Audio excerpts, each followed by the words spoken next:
Hi guys, ప్రపంచంలో అతి చిన్న సూక్ష్మజీవి నానోబా అనే బ్యాక్టీరియా అంటారు. ఇది 20 నానోమైళ్ళ పొడవు కలిగి ఉంటుంది. అలాగే ప్రపంచంలోనే అతిపెద్ద జీవి నీలి తిమింగలం. దీని బరువు 1,50,000 కిలోల నుండి 1,90,000 కిలోల వరకు ఉంటుంది.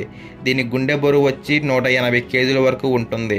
అలాగే అతి చిన్న జీవి నుండి అతి పెద్ద జీవి వరకు జీవి పుట్టడానికి, జీవి జీవించడానికి, జీవి జీవనం సాగించడానికి ముఖ్య కారణం నీరు.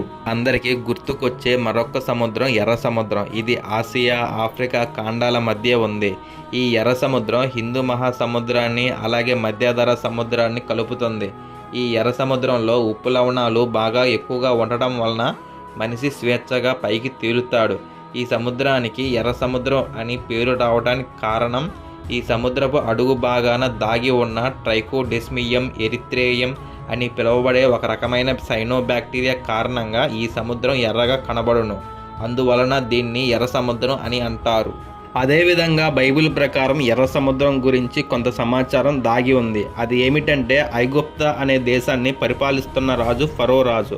ఈ ఫరో రాజు ఇజ్రాయెల్ సైన్యాన్ని ఐగుప్త దేశంలో బంధిస్తాడు. అప్పుడు దేవుడైన యెహోవా మోషేతో ఫరో రాజు దగ్గర బందీగా ఉన్న ఇజ్రాయెల్ సైన్యాన్ని నీవు విడిపించాలి అని దేవుడు మోషేతో చెప్తాడు. దేవుని ఆజ్ఞ ప్రకారం మోషే ఐగుప్త దేశానికి వెళ్ళి ఇజ్రాయెల్ ప్రజలను విడిపించి తీసుకొస్తుండగా వెనక ఫరో సైన్యం తరుముతుంది. ఎదురుగా ఎర్ర సముద్రం ఉంది. ఎటూ వెళ్ళలేని పరిస్థితి. మోషే దేవునికి ప్రార్థించగా ఈ ఎర్ర సముద్రం 2 పాయాలుగా విడిపోయి ఆరిన నేల కనపడేసరికి ఇజ్రాయెల్ ప్రజలు ముందుకు సాగి ఈ ఎర్ర సముద్రాన్ని దాటారు. తర్వాత ఎర్ర సముద్రం మామూలు స్థితికి వచ్చింది. వెనక ఇజ్రాయెల్ ప్రజలను తరుముతున్న ఫరో సైన్యం ఎర్ర సముద్రంలో మునిగి చనిపోయారు. ఇది బైబిల్ ప్రకారం ఎర్ర సముద్రం స్టోరీ. తర్వాత అత్యంత ప్రమాదకరమైన సముద్రాల్లో అతిపెద్ద సముద్రము, అతి పెద్ద తుఫాన్లకు పుట్టినిల్లుగా పిలువబడే సముద్రము, భారీ పెద్ద నౌకలు, పడవలు, జెట్టు విమానాలు, హెలికాప్టర్లు తన సాగర్ గర్భంలో దాచుకున్న సముద్రము ఈ అట్లాంటిక్ మహాసముద్రం. ఇది 2వ అతిపెద్ద సముద్రం. ఇది ఎస్ ఆకారంలో ఉంటుంది. దీన్ని తుఫాన్ల సముద్రం అని, అల్లకల్లోల సముద్రం అని అంటారు. అత్యధిక నగదు అయిన బంగారం, వజ్రాలు, వెండి కలిగి ఉన్న సముద్రం అని అంటారు. మనం చిన్నప్పుడు టీవీలో ఎన్నో వందల సార్లు చూసిన సినిమా, మనకు నచ్చిన సినిమా, ప్రేమికులకు మెచ్చిన సినిమా టైటానిక్ సినిమా. ఇది నిజంగా అట్లాంటిక్ సముద్రంలో టైటానిక్ అనే షిప్ 1912 ఏప్రిల్ 15న మంచు కొండలను ఢీకొని మునిగిపోయింది.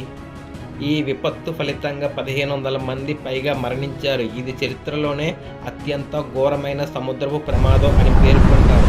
అంత ప్రమాదకరమైన సముద్రం ఈ అట్లాంటిక్ మహాసముద్రం. ప్రపంచంలోనే అతిపెద్ద మహాసముద్రం పసిఫిక్ మహాసముద్రం అంటారు. దీన్ని మాజిలాండ్ అనే శాస్త్రవేత్త ప్రశాంత సముద్రం అని కూడా పిలుస్తాడు. ఇది త్రిభుజాకారంలో ఉంది. ఈ సముద్రంలో లోతైన పాయింట్ మేరియానా ట్రాన్స్ అంటారు. దీన్ని ప్రపంచంలోనే అత్యంత లోతైన ప్రాంతం అని కూడా పిలుస్తారు. ఈ పసిఫిక్ మహాసముద్రంలో అగ్నిపర్వత శిఖరాలతో కూడిన ముడత పర్వత శ్రేణులు కలిగిన దీవులు ఉన్నాయి. అనగా రాకీ పర్వతాలు, ఆండీస్ పర్వతాలు అంటారు. ఈ పసిఫిక్ మహాసముద్రంలో మనిషి ఆలోచనకు అంతుచిక్కని ఎన్నో రహస్యాలు దాగి ఉన్నాయి. ఆర్కిటిక్ మహాసముద్రం అన్ని సముద్రాల్లో కల్లా అతి చిన్న సముద్రం, అతి చల్లనైన సముద్రం ఈ ఆర్కిటిక్ మహాసముద్రం అని అంటారు.